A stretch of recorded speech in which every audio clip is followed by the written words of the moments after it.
निश्चित रूप से बांग्लादेश का मीडिया उसको कैसे दिखाएगा ये हम भी समझ रहे हैं। हम्म। और जिस तरह का इस समय बांग्लादेश में माहौल है, एकदम उन्मादी और जिहादी किस्म की जो भीड़ है, वो किस प्रकार से टारगेट कर सकती है और भीड़ को और लोगों को, माइनॉरिटीज को, हिंदू को, ये समझने की बात है।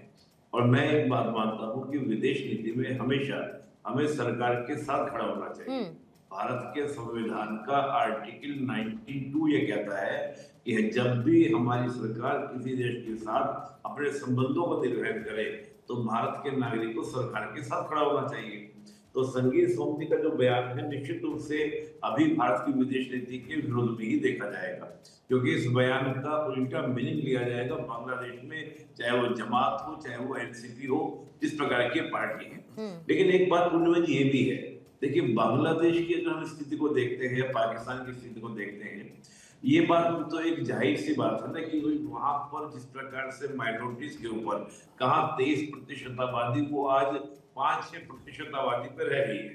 तो पूरे देश की जनता में इस बात को रोष तो है ही। तो मैं ये भी समझता हूँ कि शाहरुख खान हो, कोई भी इस प्रकार से भाई बड़े अभिनेता है, और हम तो देखते हैं जब हमारी पार्लियामेंट थी उसमें उनका वॉइस भी यूज की गई है। तो जो इस प्रकार के बड़े नेता तो थोड़ा जन भावनाओं का अगर ध्यान रखते हुए कार्य करें तो मुझे लगता है कि इस प्रकार के बयान आएंगे भी।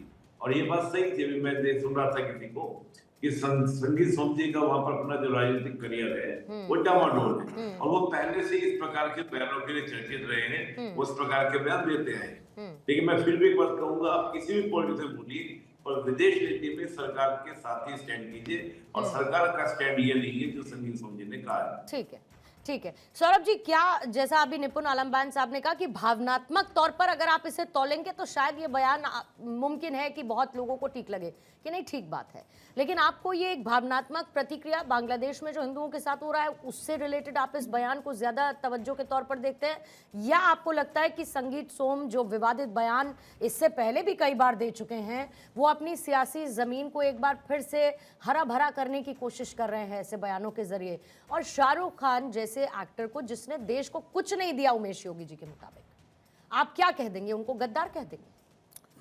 देखिए पूर्णिमा जी, सबसे पहले आपको और आपके सभी दर्शकों को कैलेंडर नव वर्ष की हार्दिक शुभकामनाएं।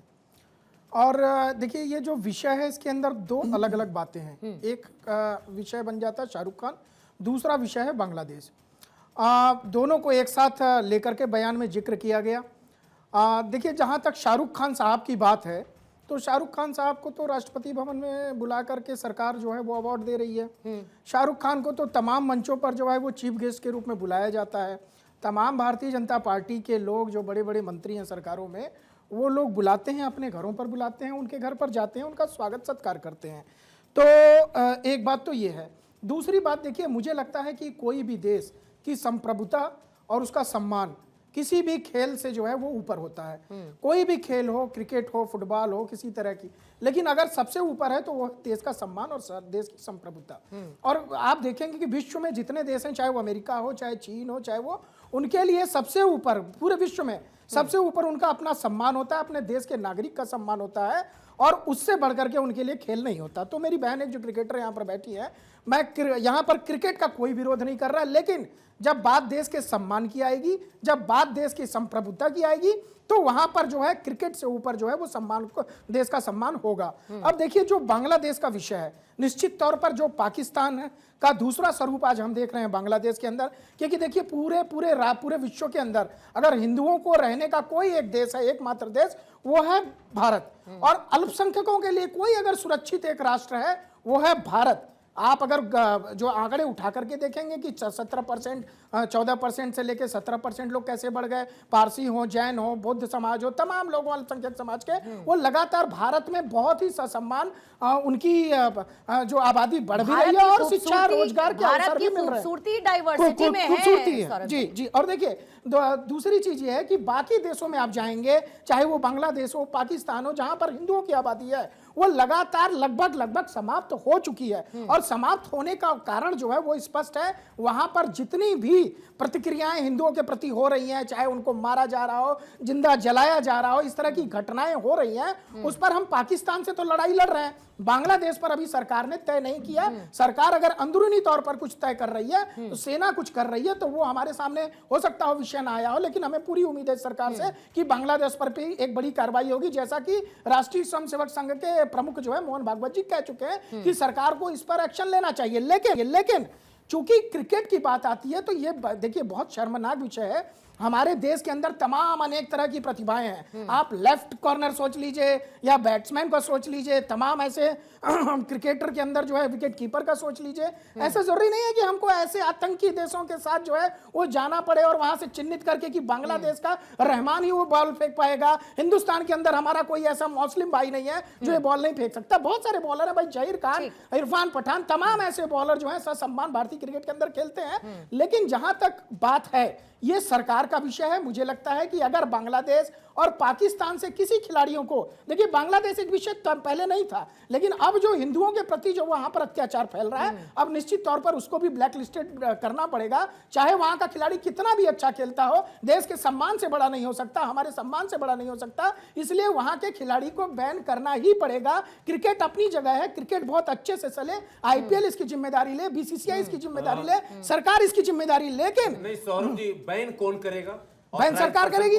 बैन देखिए, वैसे तो बीसीसीआई जो है इंडिपेंडेंट बॉडी है, आईपीएल, लेकिन सरकार से बड़ा इस देश के अंदर कुछ भी नहीं है।